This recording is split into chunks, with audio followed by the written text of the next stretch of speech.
of the future is here. As you go through the Bible, you will find that there are two great hopes and two great purposes which God has. He has an earthly purpose and he has a heavenly purpose. He has an earthly purpose, that is, this earth on which you and I live is going into eternity. It is going to be traded in on a new model. There will be a new heaven and a new earth. There will be an earth, and it will be inhabited throughout eternity. This is the promise that God gave Abraham and to those after him. God is not going to put this earth on which you and I live in the garbage can after he gets through with the program which he is carrying out today. Nor is he going to dispose of uh, in a wrecking yard for old and battered cars. God is going to get rid of it. He intends to trade it in on a new model. A new earth will go into eternity and there will be people to inhabit it. This was the hope of Abraham. Abraham wanted to be buried in that land so that when the resurrection came, he and Sarah would be raised in that land. He never knew how many were coming after him, but there are going to be literally millions raised from the dead. This is their hope. This is an earthly hope, and it will be uh, realized. In the upper room, our Lord said this to his disciples who were schooled in the Old Testament and who had the Old Testament hope. Let not your hearts be troubled. You believe in God, believe also in me.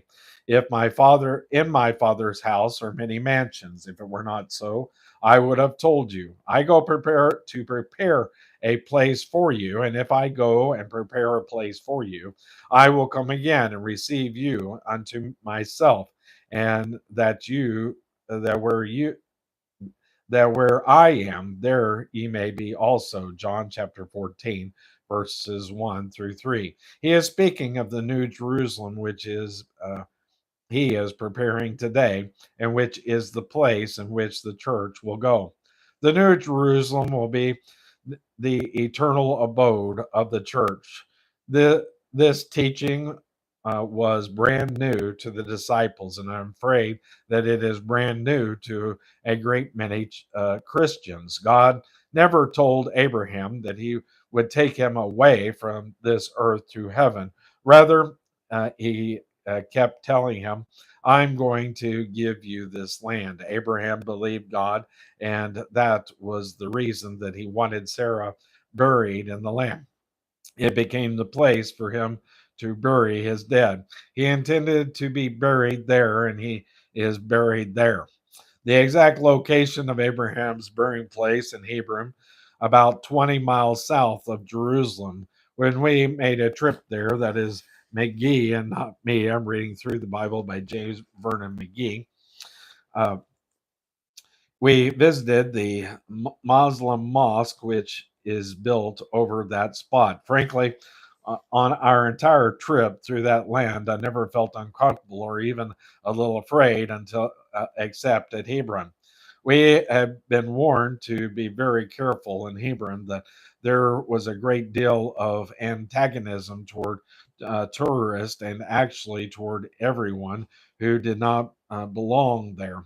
Of course, they allowed us to visit the mosque because it meant tourist dollars. After we went in, we looked through a little hole in the floor and down into the cave where Abraham and Sarah and Isaac and Rebecca, Jacob, and Leah are all supposed to be buried.